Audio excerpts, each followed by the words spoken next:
जय हिंद दोस्तों। मैं आपका दोस्त सुरेश कुमार अपने YouTube channel Suresh art association में आप सभी का स्वागत करता हूं। साथियों, आज हम लोग पढ़ने वाले हैं use of do not, does not और डिड नॉट। तो यदि आप अंग्रेजी सचमुच में सीखना चाहते हैं या फिर अंग्रेजी में बात करना चाहते हैं, अंग्रेजी बोलना चाहते हैं, तो इसका use do not, does not और डिड नॉट का यूज़ करना आपको आना चाहिए। तो चलिए हम लोग सबसे पहले हम लोग सीखते हैं डू नॉट का यूज़ करना। साथियों, देखिए यहाँ पर डू नॉट साफ साफ शब्दों में दिखाई पड़ रही होगी। तो डू नॉट को शॉर्ट फॉर्म में डोंट भी लिखा जाता है या फिर कहा जाता है। डू नॉट को डोंट भी कह सकते हैं या फिर लिख सकते हैं, इसमें कोई दिक्कत नहीं है। और जब किसी वाक्य को जब नेगेटिव बनाना होता है तब वहाँ पर डोंट या फिर डू नॉट का यूज़ किया जाता है। चलिए, अब थोड़ा सा सवाल यहाँ पर ये है कि डू नॉट या डोंट जो है किस प्रकार के सेंटेंस में या फिर कौन सा टेंस में हम लोग यूज़ करेंगे। तो चलिए ये भी बताते हैं कि डू नॉट का जो यूज होगा simple present tense, simple present tense में यूज होता है, लेकिन कब? नेगेटिव बनाने के लिए, नेगेटिव सेंटेंस बनाने के लिए। चलिए आगे हम लोग एग्जांपल के माध्यम से समझेंगे कि किस प्रकार से सिंपल प्रेजेंट टेंस में नेगेटिव सेंटेंस बनाने के लिए डू नॉट या डोंट का यूज़ किया जाता है। साथियों, अभी हम लोग इस वीडियो में सिर्फ डू नॉट के बारे में ही हम लोग पढ़ेंगे और डज नॉट और डिड नॉट हम लोग दूसरे सेशन में पढ़ेंगे, क्योंकि वीडियो मेरे ख्याल से डू नॉट के बारे में बताते बताते ही काफ़ी ज़्यादा बड़ा हो जाएगा। इसलिए हम लोग दूसरे सेशन में डज नॉट और डिड नॉट का यूज़ पढ़ेंगे। चलिए, डू नॉट का यूज़ जो है, यदि इन ए सेंटेंस, यदि किसी वाक्य में अगर कोई सब्जेक्ट फर्स्ट पर्सन हो और सेकंड पर्सन और थर्ड पर्सन, लेकिन प्लूरल में फर्स्ट पर्सन, सेकंड पर्सन और थर्ड पर्सन जो प्लूरल में हो, यदि ये सभी पर्सन सब्जेक्ट के रूप में हो किसी भी वाक्य में, तो हमेशा डू नॉट का यूज़ करना चाहिए। जैसे फर्स्ट पर्सन, सेकंड पर्सन और थर्ड पर्सन में क्या, जैसे आई, वी, यू, दे और कोई नाउन जो प्लूरल में हो यदि सब्जेक्ट के रूप में इनमें से कोई भी अगर आया हुआ है किसी भी सेंटेंस में, तो इन लोगों के साथ में हमेशा डू नॉट का यूज़ करना चाहिए, यही नियम है। चलिए हम लोग एग्जाम्पल के माध्यम से हम लोग जानते हैं क्या कि डू नॉट का यूज़ किस प्रकार होता है। जैसे हिंदी में आपको दिखाई पड़ रही होगी, मैं जंगल नहीं जाता हूँ। देखिए नहीं शब्द का यूज हुआ है, मतलब ये पूरा का पूरा सेंटेंस नेगेटिव है।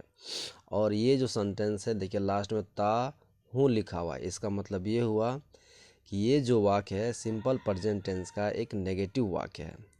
तो हम लोग इसको ट्रांसलेट करते हैं, मैं के लिए आई। देखिए ये सब्जेक्ट है, और अभी हम थोड़ा देर पहले हम बोले थे कि यदि वाक्य का सब्जेक्ट फर्स्ट पर्सन हो, चाहे सेकंड पर्सन हो, चाहे थर्ड पर्सन हो, लेकिन प्लूरल में, मतलब इसमें से कोई भी, तो उसके साथ डू नॉट का यूज़ करते हैं। तो जैसे यहाँ पर आई है, तो आई के साथ में क्या लगाएंगे? डू नॉट, लेकिन कब? नेगेटिव सेंटेंस बनाने के लिए। तो चलिए सब्जेक्ट आ गया, उसके बाद नेगेटिव सेंटेंस बनाने के लिए हम लोग डू नॉट का यूज करेंगे। उसके बाद क्या काम बोला गया था यहाँ पर? जाने का। तो यहाँ पर गो लिखेंगे, जाना का। कहाँ जाने का काम हो रहा है? जंगल। तो टू द फॉरेस्ट। चलिए ये बन गया, I do not go to the forest, मैं जंगल नहीं जाता हूँ। चलिए आगे बढ़ते हैं। हम लोग किताब नहीं पढ़ते हैं, ये भी देखिए लास्ट में ते है लिखा हुआ है, मतलब ये सिंपल प्रेजेंट टेंस का ये नेगेटिव सेंटेंस। चलिए इसको बनाते हैं। पहले वाक्य का सब्जेक्ट हम लोग है, तो इसके लिए वी। अब देखिए वी तो आ गया, अब यहाँ पर हम क्या बताए थे, वी के साथ में डू नॉट का यूज करना है, तो हम लोग डू नॉट का यूज करेंगे नेगेटिव बनाने के लिए, ठीक है। उसके बाद वर्ब क्या है, पढ़ना, तो यहाँ पर रीड का यूज करेंगे। अब क्या पढ़ने काम हो रहा है, किताब, तो हम लोग यहाँ पर बुक्स लिख सकते हैं। आगे बढ़ते हैं इसी तरह से। तुम अंग्रेजी नहीं बोलते हो, ये भी नेगेटिव सेंटेंस है। और देखिए ते हो लिखा हुआ है, इसका मतलब ये जो वाक्य है सिंपल प्रेजेंट टेंस का एक वाक्य है। चलिए आगे बढ़ते हैं। सब्जेक्ट तुम है, तो इसके लिए यू। उसके बाद यू है सेकंड पर्सन, देखिए यू सेकंड पर्सन है, तो सेकंड पर्सन है तो इसके साथ में डू नॉट का यूज करेंगे। तो चलिए हम लोग डू नॉट का यूज करते हैं ये। अब क्या वर्ब है यहाँ पर, तो बोलते हैं, बोलना क्या होगा, स्पीक, तो स्पीक लिख दिए। क्या बोलने का काम हो रहा है, तो यहाँ पर अंग्रेजी, तो इसके लिए हम लोग इंग्लिश का यूज करेंगे। ये देखिए यू डोंट स्पीक इंग्लिश, तुम अंग्रेजी नहीं बोलते हो। नेक्स्ट, वे लोग सड़क पर नहीं घूमते हैं, तो देखिए ये भी सेंटेंस सिंपल प्रेजेंट टेंस का एक नेगेटिव सेंटेंस है, इसको भी चलिए हम लोग बनाते हैं। वे लोग, तो वे लोग का दे, उसके बाद देखिए दे ये थर्ड पर्सन है, और हम बताए थे थर्ड पर्सन के साथ हमेशा डू नॉट का यूज करेंगे, लेकिन थर्ड पर्सन में क्या प्लूरल होना चाहिए। तो देखिए दे ऑलरेडी ये प्लूरल सब्जेक्ट है, तो इसके लिए हम लोग डू नॉट का यूज करेंगे।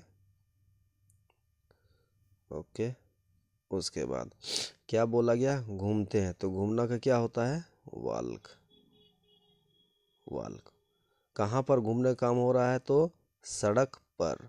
सड़क पर, तो पर के लिए पहले ऑन देंगे, और सड़क है तो यहाँ पर the road, they do not walk on the road.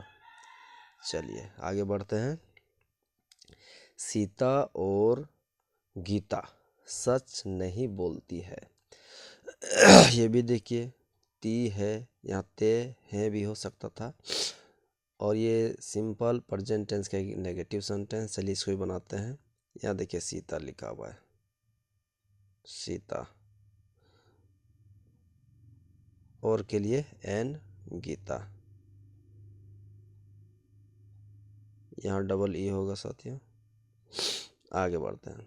अब यहाँ पर देखिए सीता एंड गीता, सब्जेक्ट क्या है, प्लूरल है, यहाँ डबल नाउन है, डबल सब्जेक्ट है।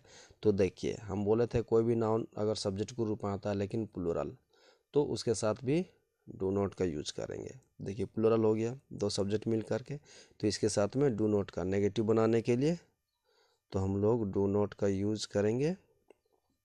उसके बाद क्या बोला गया है, तो बोलने का काम, तो यहाँ पर स्पीक। अब क्या बोलने का, तो सच, the truth.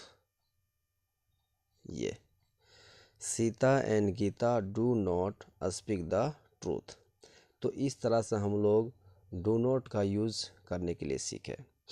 Use of do not, does not और डिड नॉट, सिंपली हम लोग डू नॉट का यूज करने के लिए सीखे हैं साथियों, जो सिंपल प्रेजेंट टेंस में यूज किया जाता है, कहाँ, तो नेगेटिव सेंटेंस में। और जब कभी भी यूज़ किया जाता है तो हमेशा सेंटेंस में ध्यान रखना होता है कि सेंटेंस में जो सब्जेक्ट है, यदि वो फर्स्ट पर्सन, सेकंड पर्सन या थर्ड पर्सन जो कि प्लूरल में हो, तभी डू नॉट का यूज किया जा सकता है। जैसे कि सब्जेक्ट ग्रुप में देखिए यहाँ पर आई, वी, यू, दे, और कोई नाउन जो कि प्लूरल होना चाहिए, तो उसके साथ में हमेशा डू नॉट का यूज किया जाता है।